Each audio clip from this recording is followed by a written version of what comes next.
Enfin une chronique qui a du sens avec vous, Roland Motte. Bonjour. Bonjour Xavier. On parle de l'oseille. Ça fait plaisir.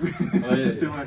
Non mais l'oseille quoi, c'est bien. L'oseille, c'est Oui. bien. Qu'est-ce que vous pensez quand vous dites l'argent. l'oseille? Eh bien, alors voilà. Donc je peux vous donner l'historique parce qu'au départ, c'est une plante quand même, l'oseille. Et alors, Ah, on parle l'oseille, de- c'est une plante oui. vivace qui repousse chaque année, comme vous connaissez maintenant le principe des vivaces, qui fait des grosses feuilles et qu'on va goûter parce qu'elles sont un petit peu acides. Et donc, l'hypothèse pour dire ah, t'as de l'oseille, je vous dirai pourquoi je le dis ah, t'as de l'oseille, eh bien parce que ça accompagnait les viandes, donc l'oseille, c'était plutôt un Ah. symbole de prospérité. Ah oui, parce que la viande c'était cher, etc., etc. Exactement. Oui, oui. Et donc, c'est dans les troquets parisiens dans les années 1870 que le mot oseille a commencé à être appelé en argot. Donc, hey, dis donc, t'as de l'oseille, eh ben, C'est file-moi pas de comme ça à l'oseille. Paris. Ouais, ben, dans les années 70, dans Ah, les oui. troquets, oui. Ah bah, dommage, j'ai raté Mais ma vous n'y vie. étiez pas. Non, bah vous. Oui, bah voilà. Bah vous, oui, mais ça c'est Ah, ça, mais c'est c'était autre les chose. débuts, oui. C'est C'est- pour ça que je m'en souviens.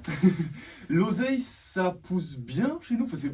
Oui, très bien. Très rustique, ça tient jusqu'à -20. Il y a plusieurs Ah oui. variétés d'ailleurs. Il y a des feuilles très un peu pourpres, il y a des feuilles même un peu panachées. Et donc l'oseille, oui, pousse très bien. Alors on peut la cultiver en pot, au potager, enfin comme vous voulez. Puis on va récolter Ok. alors au fur et à mesure entre juin et février pratiquement. Donc on peut prélever régulièrement les feuilles d'oseille. Quand on vient de la planter, on va pas l'arracher trop parce que si on coupe toutes les feuilles, ça repousse moins bien. Donc quand elle est Ouais. jeune, on la laisse se débrouiller, puis après, ben, on est tranquille. J'ai une théorie. Comme tous les légumes qui poussent bien, c'est pas terrible. Vous voyez ma théorie? Non, je vois pas du tout votre théorie. Ouais, ce qui pousse facilement, c'est jamais trop bon. Enfin, ça c'est ma théorie à moi. Oui, mais- c'est la vôtre. Oui, on en fait quoi de l'oseille? Ah ben on en, Je sais pas. non, mais vous connaissez pas. Alors l'oseille, si tu as de l'oseille déjà, bon, d'accord. C'est acide.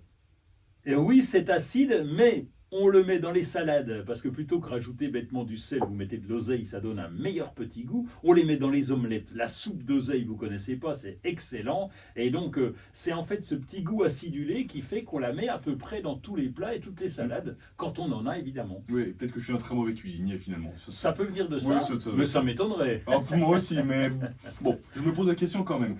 On démarre avec quoi? On l'achète, on peut en acheter plein et puis ça le fait? Alors on peut l'acheter évidemment, on achète des petits godets, on va en trouver en ce moment, et puis on peut la multiplier parce qu'une fois qu'elle a grandi, c'est le principe des vivaces, les racines se répandent, et donc on peut faire ce qu'on appelle de la division de touffe, et c'est le moment en ce moment. Donc quand on commence à voir les petites feuilles apparaître, eh bien on va mettre un petit coup de bêche dedans, on sépare et on peut en donner aux voisins, aux amis ou la replanter ailleurs.